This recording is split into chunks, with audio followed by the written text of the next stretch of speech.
My heart is to see God's people full of passion and the fire of God, hungry for His presence on a daily basis, full of His power and having a positive impact on the world and those around them, living a life of freedom and victory. This is Running with Fire. Thanks for joining me today. I'm really excited about today's message because I know it has the power to change your life, but also to inspire you to greater things. In this message, you're going to see that you are an absolutely amazing person made in the image of God, and that you are worthy of honor as much as anyone else on the planet. Now that may sound an astonishing and almost unbelievable fact, but I want you to know it is absolutely true. By the end of this message, you will feel a whole lot better about yourself. So don't miss it.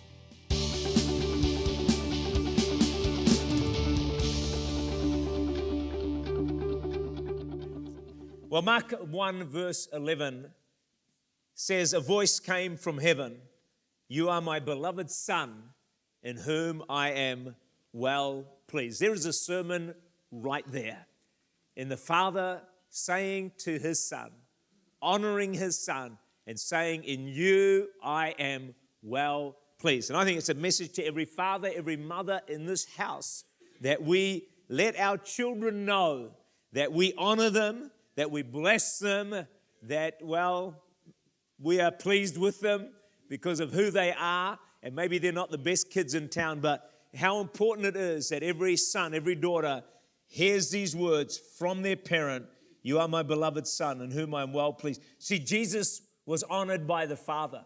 And you know, this wasn't just an honoring done in secret. It wasn't like the Father honored Jesus but never told him.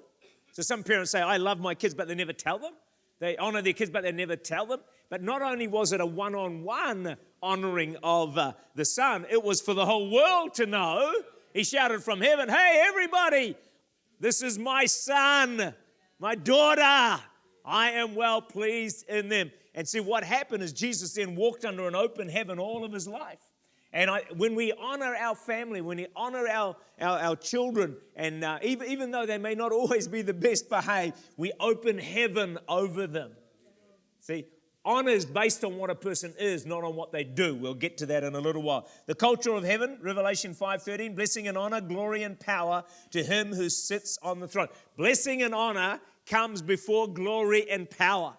So the earth was meant to be a place of blessing and honor, and on earth heaven would come, there would be glory and power. I want to suggest we have created a world where it's no longer blessing and honor, it's dishonor and disrespect, and that brings cursing and defeat. So instead of blessing, honor, glory, power, it's dishonoring, disrespect, cursing, and defeat. You think about it, that's the world we've created. Dishonor, dishonor, dishonor, disrespect, disrespect, disrespect. It affects us. And then we begin to reproduce what we see and hear all the time around us. And so we now have a society of massive dishonor and of massive disrespect. But you see, friends, it's as we honor and bless others that it opens the heavens over our lives, but also opens the heavens over other people's lives. As you bless them, as you honor them, as you bless and honor God, it opens the heavens over your life. You reap what you sow. If you're a person of blessing, you'll get blessed. If you're a person of honor, you'll get honored. If you're a person of respect, you'll get respected. If you're a person of disrespect, you'll get disrespected. Hey, you reap what you sow. So let's go to Matthew chapter 13, 53 to 38, which so illustrates the power of honor. And we take it from the life of Jesus Himself in Matthew 13. Here we go. Verse 54 we're going to start at. "When He had come to His own country, He taught them in their synagogue so that they were astonished and said, 'Where did this man get this wisdom and these mighty works?'" It's like, who's this guy? Isn't he a carpenter's son? Isn't his mother called Mary, his brothers James, Jose, Simon, Judas? Sisters, are they not all with us? Where did this man get all these things? And they were offended at Him. Jesus said, "A prophet is not without honor except in his own country and his own house." Now He did not many mighty works there because of their unbelief. So people here failed to honor Jesus for who He was. They failed to respect Him, and it closed heaven over that meeting. Think about it. The Son of God could not perform miracles where there was dishonor. It shut the heavens. The opposite is honor opens the heavens. And this was his brothers, his sisters, and his neighbors. And friends, we are brothers, we're sisters, we're neighbors, all of us together. As we honor one another, it's going to release more of God's power in our church, in our services, in our small groups, in our lives, and in the lives of others. It will open the heavens and miracles will flow. Let's go to Acts chapter 16 for another story that you may have not connected with honor. In verse 25, this is Paul and Silas. About midnight, Paul and Silas were praying and singing hymns, and the prisoners were listening to them. Suddenly, there's a great earthquake, so that the foundation of the prison was shaken, and immediately all the doors were open and everyone's chains were loosed. And the keeper of the prison, awaking from sleep and seeing the prison doors open, supposing the prisoners had fled, drew his sword and was about to kill himself. But Paul called out with a loud voice, his honor, saying, "Do yourself no harm, for we are all here." Then he called for a light, ran in, fell down trembling before Paul and Silas. He brought them out and he said, "Sirs, what must I do to be saved?" They said, "Believe on the Lord Jesus Christ, you will be saved, you and your family."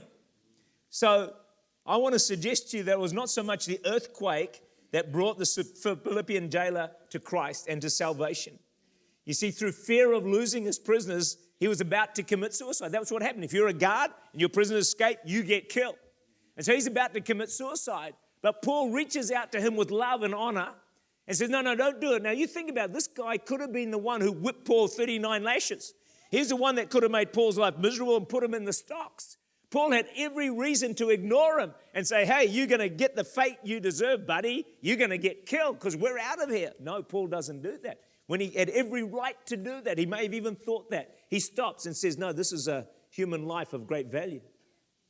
This is a person for whom Jesus died." So he honors the prison guard and says, no, don't do that. And as a result of that, it opens the heart of the prison guard and he gets saved and his family. I want to suggest to you that when we begin to honor people who are unsaved, who don't know Christ, who may be living a vile and terrible life, we begin to open the heavens over their lives. And I want to suggest honoring may be a greater key to people's salvation than we realize. Maybe that's why God's so big on good works. Go and honor people. Go and love the homeless. Go and, feed those that are hungry. And go into the prisons. And, whether they're rich or poor, it doesn't matter. Just go and honor people. He'll open heaven. And God can work miracles in their lives. Here's a quote. Honor is simply the morality of superior men. Honor. See, superior people honor others. Let's be superior men and women. Can I say dishonor is simply the morality of inferior men and women. Disrespect is the morality of inferior men and women. Let's become superior. Let's develop the grace of respecting and honoring others around us. When you want to be honored by others, learn to honor them first. See, the world and also in church circles, we mostly honor upwards, those who have position. Those who say, I get honored. When I go around the place, I get greatly honored. I've always struggled with this truth about honor because it always went upwards. Because the God I serve honors upwards and downwards.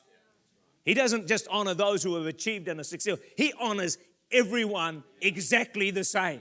We're all of equal value and of worth to Jesus Christ. And so he'll honor from the least to the greatest, if you like, because his honor is not based on what people do. It's based on the fact of who they are, made in the image of God. From the best person, if you like, to the worst, they're all made in the image of God. And so God values us equally. But one of our biggest struggles with honor is that we struggle to value and honor ourselves.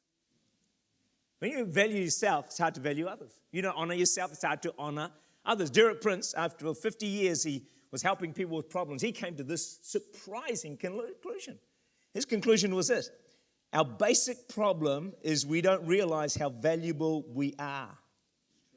So to honor ourselves and to honor others, we have to realize how valuable everyone is. And what we value, we carefully look after. Is that not true? So you go and you buy a new car. or it might be secondhand, but it's still new in your eyes. You're going to look after that baby. You're going to polish it. You're going to wash it. You may even vacuum it from time to time. You even may put that black paint around the wheels. And, if you're driving around, you're doing a UE, maybe where you shouldn't be doing a U-turn, but you're doing it anyway. And you can see that your car wheels are going to hit the curb, so you stop and you back up because you've got this new car. 2 years later, you see the curb and you think no one's around. You just go straight over it. Who cares? The car's no longer, you're not valuing the car, so you don't respect it. And it's the same, isn't it, with our own families and our children?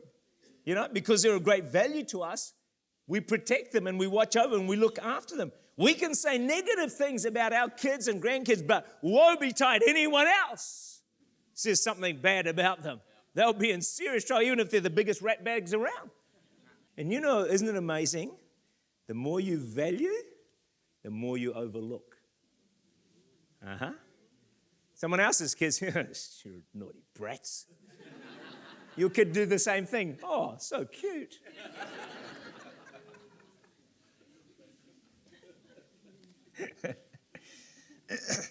But what you value, you look after. But when we don't value ourselves, we tend to not look after ourselves as we should. And we sell ourselves cheap. Drugs and immorality and lying and cheating and stealing. Why do people do that, friends? Next time you see a homeless person or a beggar or someone that's just bedraggled and pretty rough looking, and you're tempted to kind of think, gosh, what a mess. Just ask this question. I wonder what got them there. I wonder what made them like that. Now, this is not true in every situation, right?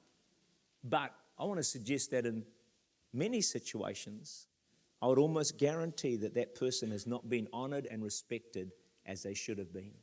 And when you're not honored and respected, you don't value yourself. As I said, it's not true of every case, but I think in many cases, that's what happens. You see, honor opens heaven and releases people into the potential that they have and what God has called them to do. Mark 8:36-37 says, what will it profit a man if he gains the whole world and loses his own soul? Or what will a man give in exchange for his soul? So here's a question I want to ask you right now. How valuable do you think you are to God? How valuable is the person next to you, your neighbor, the man in the street? What is your worth? How much? Put a figure on it. Are you worth 100K? Worth $1 million? What are you worth?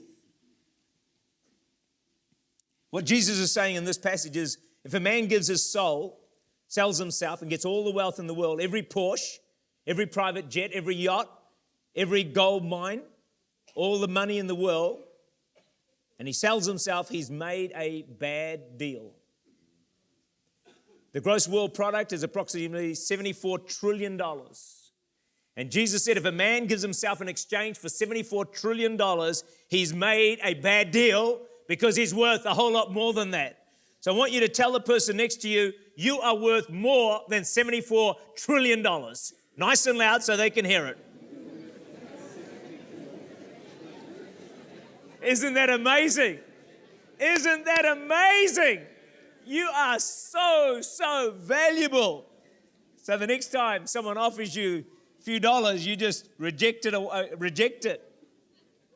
But the next time you see someone at a shop counter, at the gas station, at work, ask yourself the question, how valuable are they? I wonder how valuable that person is. Ask that question. It will change how you treat them. Because they're worth more than your house. They're worth more than all the houses in your street. They're worth more than all the wealth in the world. And when you begin to look at people with the eyes of God and see how valuable they are, you are going to look at every drug addict differently. You're going to look at every homeless person differently. You're going to look at your neighbors differently. You're going to look at your boss differently. You're going to look at those students that you go to school or university with differently, because you're going to look at them and say, man, you are worth more than $74 trillion.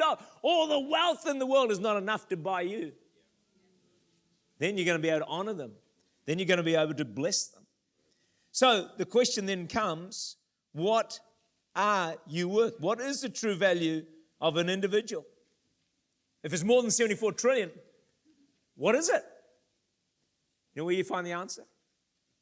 John 3:16. For God so loved you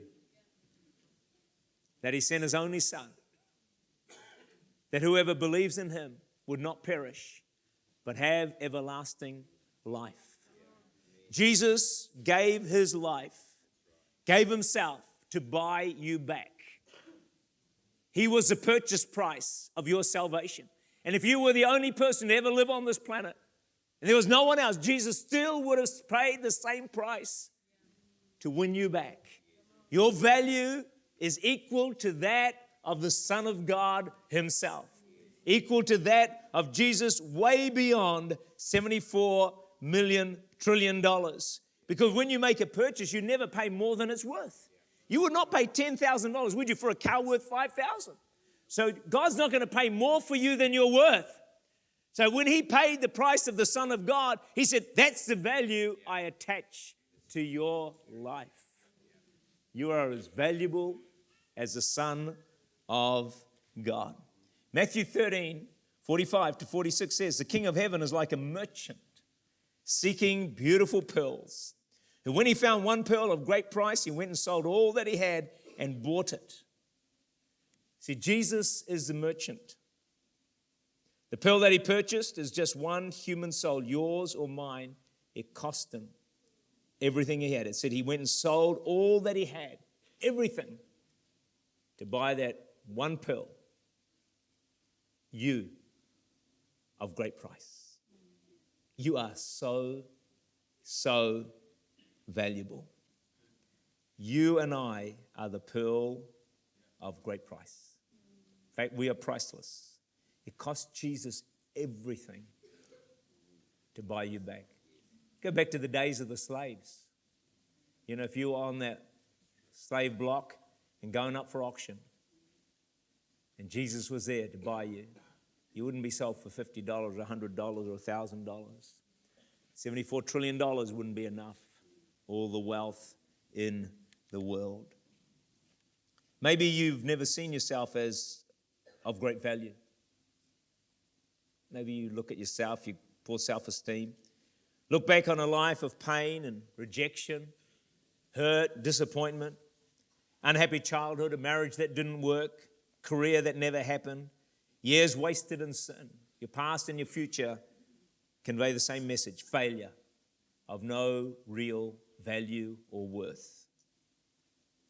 But friends, it's simply not true. Despite all your history, despite all your background, despite everything that's happened to you, Jesus valued and honored you so much, he gave everything to get you back to himself. You are the pearl of great price. As we realize how valuable every person is, it's going to be a lot easier to honor everyone.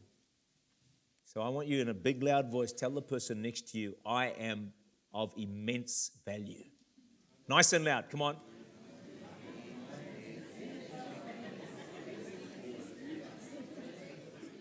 Now, I wonder how many of you have never said those words before in your life.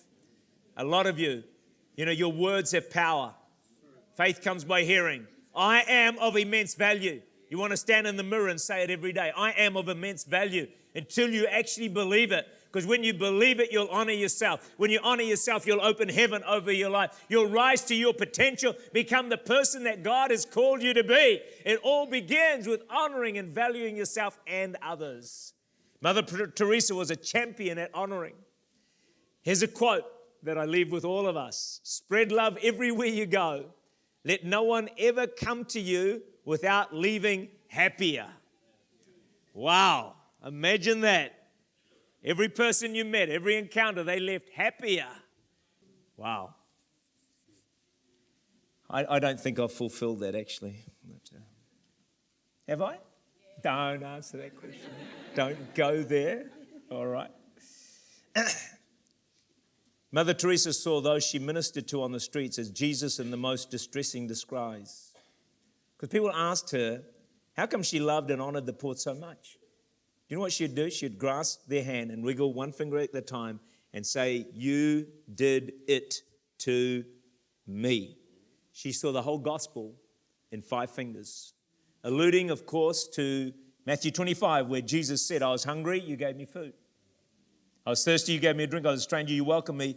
Whatever you did for the least of the brothers of mine, you did for me. The next time you're reaching out to someone that just seems hopelessly lost and, going nowhere, as you minister to them or you bless them in some way, remember you are blessing Jesus. You're doing it to Jesus. When you really have this revelation that every person is Jesus, often in a distressing disguise, it will change the way you treat every person that you meet from this day forward. They say it will change every encounter you ever have with another person when you see their true value and their true worth. Worth more than all the wealth, $74 trillion in the world. So I have here with me a pretty new $50 note. Now I can yell at this $50 note and say, man, you are so useless. In fact, why couldn't you have cleaned yourself up a little bit before you got into my hands? And in fact, why can't you be a $100 note? Why can't you be like those bigger notes? In fact, you are terrible. You're dirty. In fact, I hate you. In fact, I'm going to throw you away and crumple you, crush you. I'm going to stamp on you. I'm going to jump on you. Man, you're so bad. Now get out of my... No, well, don't actually. I still want to keep you. Smashed together. Useless. Piece of junk.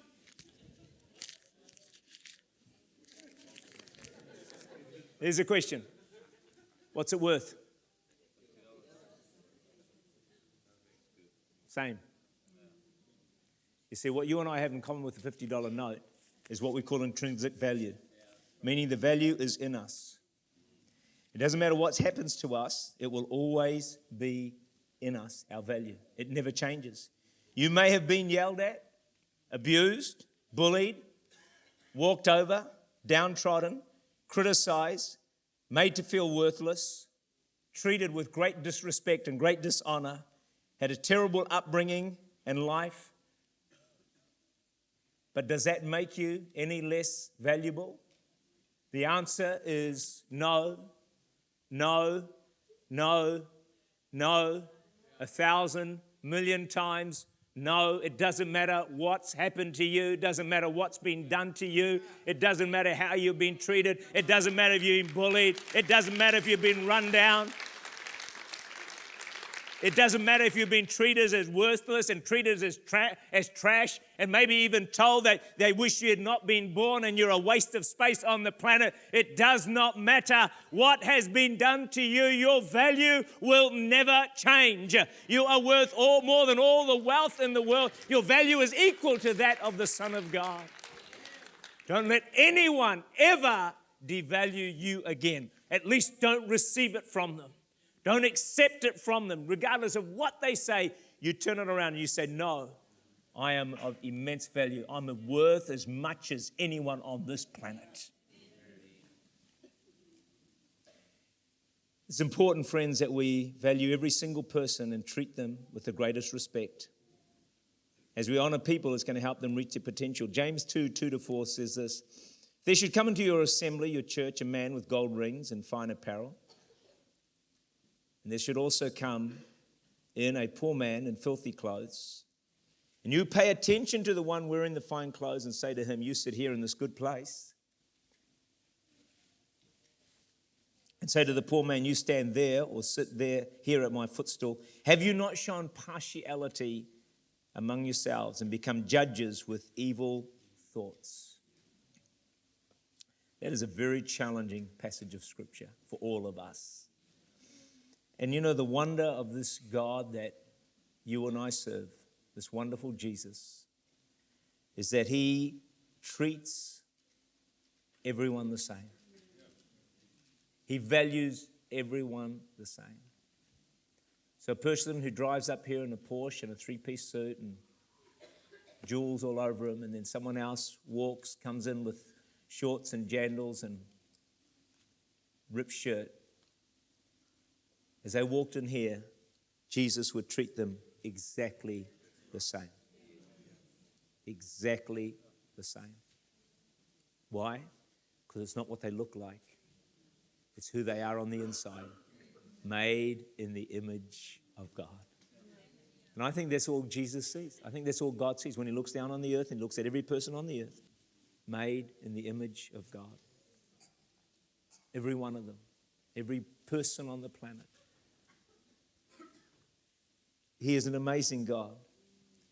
Rich or poor, black or white, educated, uneducated, attractive, unattractive, professional, a laborer. With God, it actually makes no difference. We're all equal, of the equal value, and you are of infinite value and worth. You know, one of the real problems with honoring up, and we do it, I'm not going to go into it because you might feel I'm getting at you, but we do it all the time. We honor up all the time. Even at school, you know, you honor, people get honors. And there's nothing wrong with getting honors. But the danger of all that, and I'm not saying it's wrong, but the danger of all that is when you honor up, you dishonor others at the same time. Because they feel of less, they feel of limited worth. And most people are struggling to feel of value. Everyone you meet is of unbelievable worth, more than all the wealth in the world, more than $74 trillion. So let's bring this plane into land. Let's honor one another. Can I suggest we start in our homes? Those closest to us, husband, wife, kids, grandkids, honor them as much as we can, as best we can. Then honor those at school, at university, at work, in a small group, youth group, in church. Because as we do that, it will open the heavens over our lives, over the lives of those we love and honor, and over our church. And we will see miracles, answers to prayer, healings, breakthroughs, people rising to their amazing potential. And God will leave us astounded.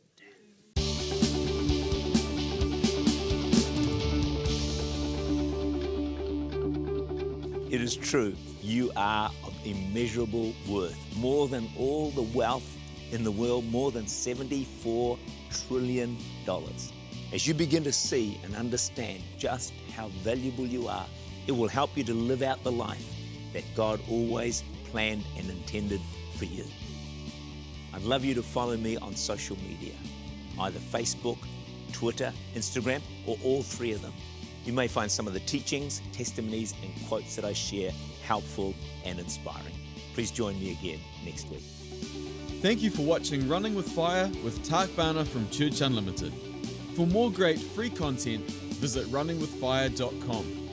You can send us your prayer requests and stream on-demand TV and radio episodes. You can also connect with Tak Bhana on social media for regular inspiration. Church Unlimited meets in many locations across New Zealand. You are welcome to join us for a church service. Find us at churchunlimited.co.nz.